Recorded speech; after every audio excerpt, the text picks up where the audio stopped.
وفاة لاعب كرة القدم الأردني مراد الرداد أثناء المباراة مع فريقه بالدوري يهز الأردن. أعزائي المتابعين، أرجو منكم الدعاء له بالرحمة والمغفرة ويصبر أهله وكل محبينه، وتعازينا للأسرة ولشعبنا شعب الأردن. صعق الشارع الرياضي الأردني بخبر وفاة لاعب نادي حرتا الرياضي في محافظة أربد شمال الأردن.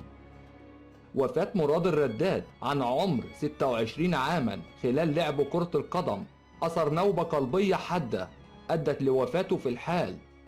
توفي لاعب كرة القدم أثناء ممارسته الرياضة المفضلة كرة القدم على ملعب في إحدى قرى محافظة أربد نادي خارجة الرياضي الذي نشأ فيه اللاعب، نعاه في منشور على موقع فيسبوك، وكتب: بفاجعة مؤلمة أصابت بلدة خارجة الحبيبة، انتقل إلى رحمة الله تعالى ابن البلدة البار والخلوق الشاب الكابتن مراد الرداد.